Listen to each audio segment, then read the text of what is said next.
First and foremost, we have to give thanks for Jamaica getting through what we have just had to face. I'm a Jamaican born and raised who went through Gilbert, and I can relate to what people are dealing with right now. Whether or not your roof is intact, there are too many Jamaicans who are in trouble right now. And we're going to have to come together, not just as a nation, but as a world, and as a diaspora, as friends of Jamaica, to help to overcome this catastrophe. And we know that we are going to build back better. It's important that we first recognize the trauma that we've been through. This has been very stressful.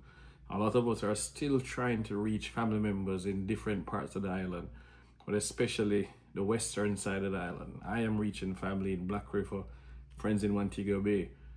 I know what we're going through. Remember that when you're dealing with your fellow Jamaican friends, you have Jamaicans at work with you, ask them how they're doing, ask how you can help. Ensure that they're getting rest, ensure that they're eating. I'm not going to lie.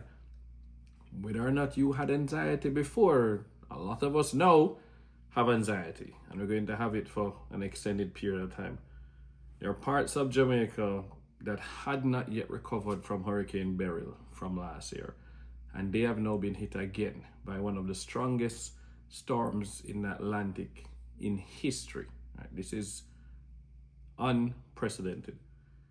It's important to understand where we go from now and how we're going to rebuild.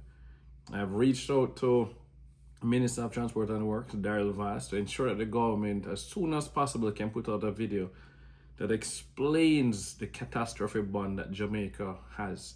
Too many Jamaicans, especially those abroad, do not know what Jamaica had put in place. They think that we're going to have to borrow an insane amount of money and put the country into dangerous debt again. They're looking at Gilbert, what happened after Gilbert, the IMF, the foreign donors. They think people are going to swoop down into Jamaica and buy up things, call those vulture capitalists.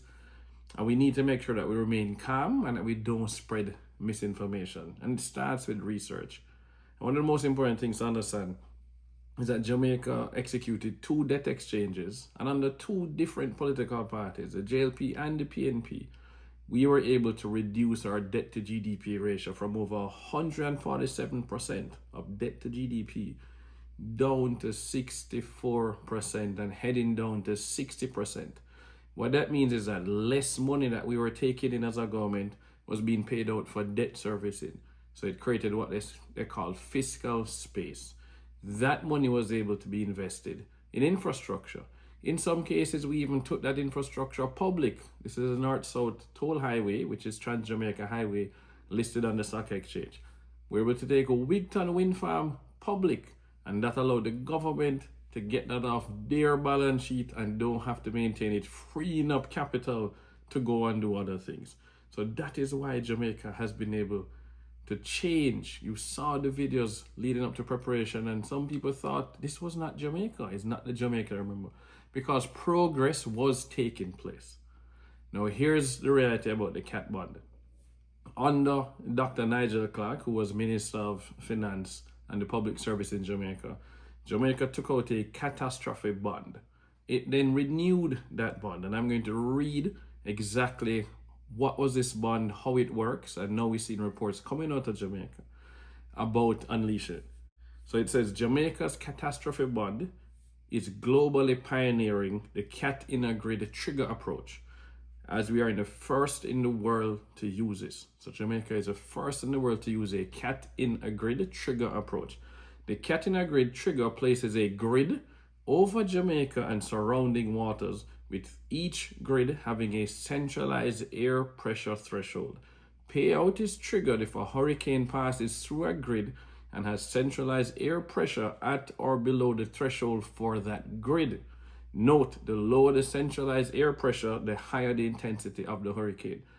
Hurricane Melissa was below 900 millibars, so it's one of the strongest hurricanes in history. Okay, so I believe it's number 2, silver medal. Right? The size of the payout is related to how many such grids are breached. So it's a granular approach, but the more grids that are breached, is the more money that gets paid out to Jamaica. So of course, what are some of these grids, the pressures? So what it said is that each of these grids is associated with a centralized air pressure threshold. For instance, the threshold applicable to grids 5, 6, and 7. Of course, I would want to know where's grids 5, 6, and 7. Well, 5, 6, and 7 is Montego Bay and then going east. So we're looking at Montego Bay out to St. Anne's Bay, right? So those are 5, 6, and 7. So this is an example. The grids 5, 6, and 7 and 8, 958 millibars, 945 millibars, 947 and 932 millibars. So that gives you an idea. All of the grids, from what I can see, were above 900. The lowest I'm seeing in here is 920 millibars to trigger a payout. So we have to understand where we're going. Jamaica took out insurance, and that insurance is now going to flow to the government of Jamaica and allow them to speed up the recovery. What I am going to ask for you, a friend in Jamaica, someone in the diaspora who is desperately looking for a way to give, you want to know where you can drop off items, where you can buy items and send them to be shipped to Jamaica, is pause.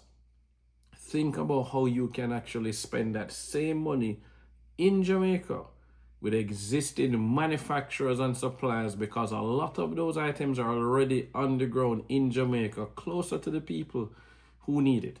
If we can spend that money down there through a trusted source and ensure that it gets to the people, it means that we are supporting economic growth in Jamaica, we're supporting job creation in Jamaica, and that money is going to flow within the ecosystem rather than importing things down there and in fact competing with the livelihoods of the very people who need that capital to be spent amongst them.